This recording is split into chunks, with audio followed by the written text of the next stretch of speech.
At for today's video mga lods, ito na nga po pala yung part 2 na full video guide kung paano natin ginawa yung ating rose splits design na may scallop design sa ating lamesa. Umpisahan na natin, tara! Bali, dito yung gagawa tayo ng knife pleats mga lods. Ito yung mabilisang knife pleats na nagagawin natin. Dito natin kailangan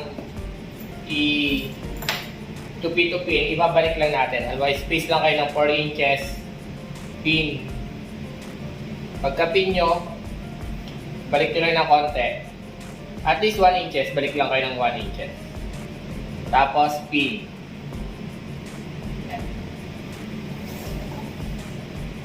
After nyan, space lang ulit 4 inches or isang dangkal kung gusto nyo.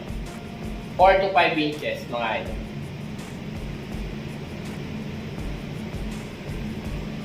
Tapos ibabalik nyo lang ng 1 inches ulit.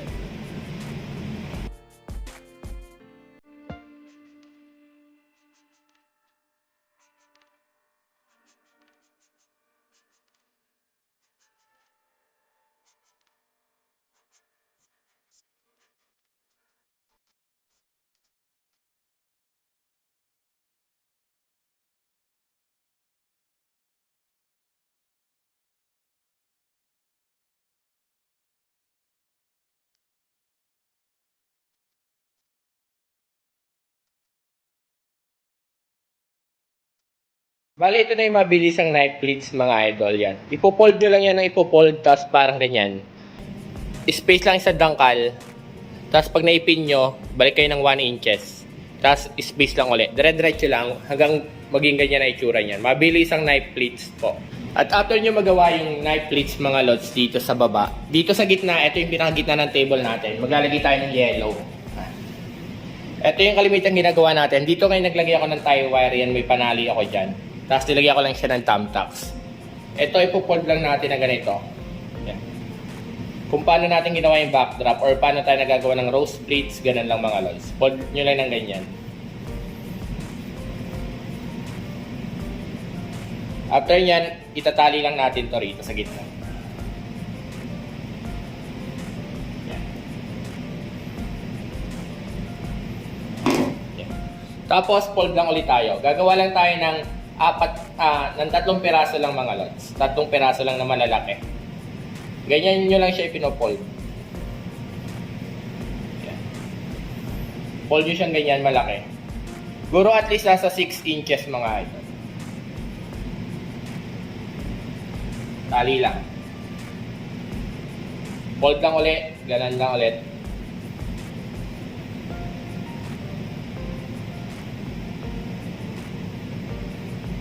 Pagpatungin nyo lang para pantay yan. Tapos taliin nyo lang ulit.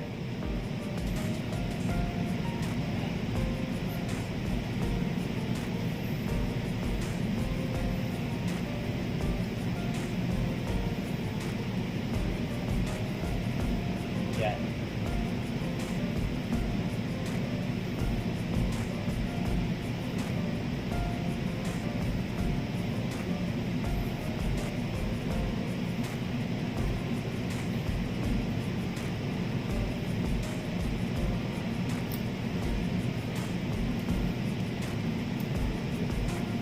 Bale, ito na siya mga lods, 3 na yan. At after niya mga lods, dito kayo kukunin nyo na to, yung sobrang plant natin. Gagawa lang natin siya ng scallop. Fold nyo lang siyang ganito. Yan. Tapos dito, fold nyo rin.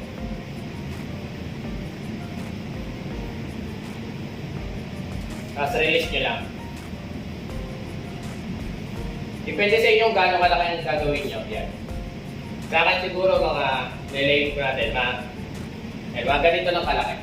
Tapos dito may wire na pala akong nakaabang, kaya itatali ko na lang siya rito.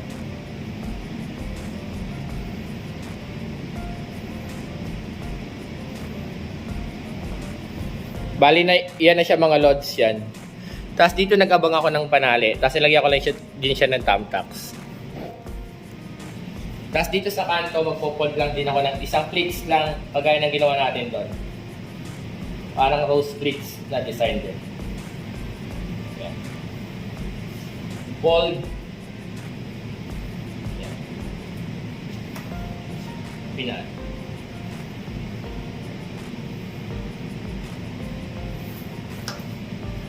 Tapos etong sobrang kulot natin mga lods. Ito. Gagawa lang din tayo ng scallop design papunta dito sa kabila.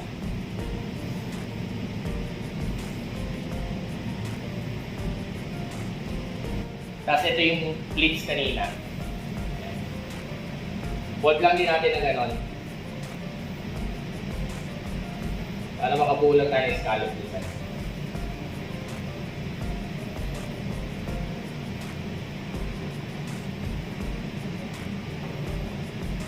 Tapos after dito, pipin lang natin siya, nagpasan.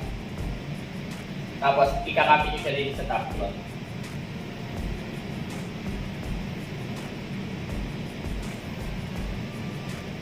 Tapos yung sobrang tela natin mga lods, itatago na lang natin sa likod.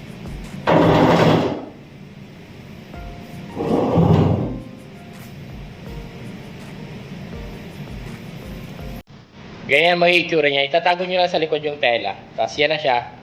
Tapos ganun din yung gagawin nyo sa kabila.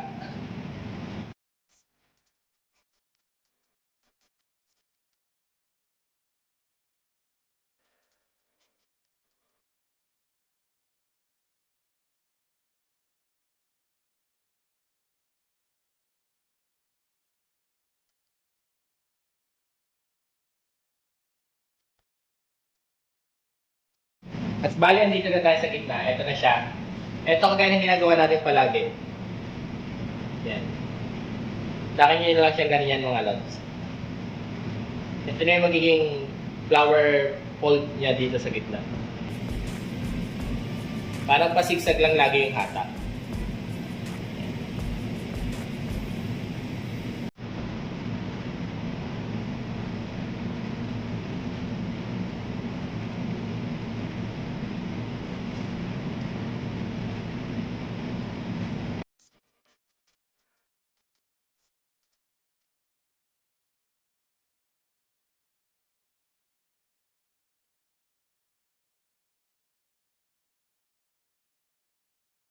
Ganyan lang mga lods. Tapos ganun din sa kabila.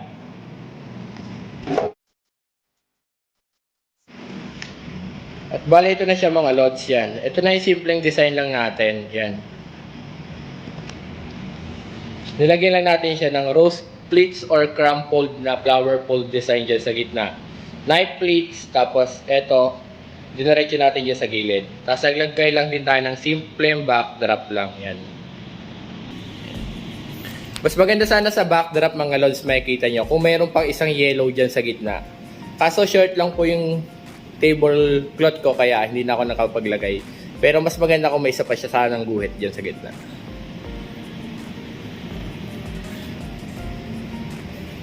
Ito po yung ating simpleng design sa ngayon mga lods. Yan.